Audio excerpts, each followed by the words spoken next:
Have you ever looked up at a lunar eclipse and seen something, well, something more than just a beautiful astronomical event? For some people, that incredible reddish glow, the blood moon, is actually a prophetic sign. So, is it a genuine message from the heavens? Or is it a fascinating case of us finding patterns where maybe none exist? Let's get into it and unpack the blood moon prophecy. And this question right here really gets to the heart of it all. I mean, a lunar eclipse is a predictable, natural wonder. We know when they're going to happen. So how in the world did it become a harbinger of the apocalypse for so many people? To figure that out, we've got to look at the prophecy itself. All right, first up, what exactly is the blood moon phenomenon? Let's break down the core belief that connects the color of the moon to a huge theological event. So, at its core, the belief is pretty straightforward. When a very specific sequence of lunar eclipses turns the moon red, it's not a coincidence. Proponents see it as this direct, almost heavenly billboard, signaling that ancient prophecies about the end of the world are actually starting to come true, right now. Now, this isn't some new idea that just popped up.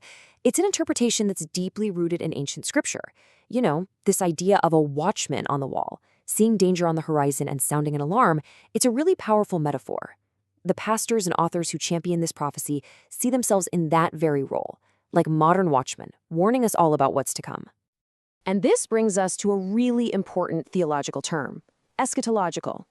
When proponents use this word, they're not just saying, hey, these eclipses are pretty interesting. No, they are arguing that these blood moons are a critical piece of the puzzle in the study of the end times.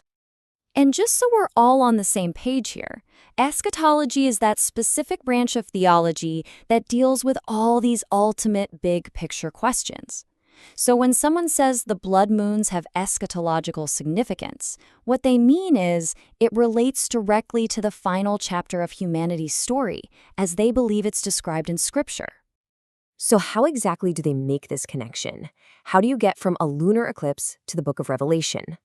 Well, now we're going to look at the prophecy's foundation and see exactly how proponents map these astronomical events to specific biblical texts. The modern version of this prophecy really took off with a specific series of 4 eclipses that happened between 2012 and 2015. Proponents pointed to this particular sequence as the one, the fulfillment of the prophecy that would set the stage for the final act. And this is where it gets incredibly specific. This wasn't just some vague warning. Believers mapped each of those 4 eclipses directly to one of the 4 horsemen of the apocalypse: war, famine, pestilence, and death. It's like a detailed step-by-step unfolding of prophecy written in the sky. So what you end up with is this kind of celestial countdown to the end times. But this interpretation is far from settled. In fact, it's highly controversial, even within the Christian faith. And that is the crucial question, isn't it? Is this a mainstream belief, or is it more of a fringe interpretation? The answer to that actually reveals a deep divide in how people think prophecy itself is supposed to be understood. So let's dive into that. Let's look at the critiques and the counter-arguments. What are the main points that people make against the blood moon prophecy? It really all boils down to this one fundamental divide. Are these eclipses a literal fulfillment of prophecy, like a direct message from God? Or are they simply predictable astronomical events that have been given a spiritual meaning they don't actually possess? So critics, and this includes many theologians, they tend to point to 3 major flaws. First, they argue that it's based on flawed biblical interpretations, taking passages that were meant for ancient Israel and just applying them directly to today. Second, they say it misreads the symbolic and metaphorical language that's so common in ancient texts. And finally, they argue it creates this overly simplistic, almost connect-the-dots view of God's plan. To back this up, critics will often point to other passages in the Hebrew Bible, like this one from Ezekiel. Here, you have this very apocalyptic-sounding language about covering the heavens and darkening the stars, but it's widely interpreted as a metaphor for the destruction of a nation, in this case, the city of Tyre, not as a literal astronomical prediction. This, they argue, shows that this kind of language is often symbolic, not meant to be taken literally. So what we have here are 2 completely different ways of seeing the exact same event. Let's pull back for a second and look at what this whole contested view means for the bigger picture. The debate essentially splits people of faith into 2 big camps.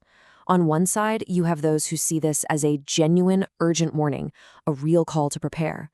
And on the other, you have those who see it as a flawed interpretation, and maybe even a distraction from a deeper understanding of Scripture. And this is why this whole debate matters, even beyond blood moons. It forces us to ask these massive questions. How should we read prophecy? Is it literal or is it symbolic? How much does God directly intervene through signs in the sky? And what is our role in response to them? Ultimately, it all boils down to this one fundamental question. For any event, really, whether it's in the sky or right here on the ground, how do we draw the line between a message from the divine and a simple, explainable coincidence? It's a question that sits right at the intersection of faith, science, and interpretation, and it leaves us all with a lot to think about.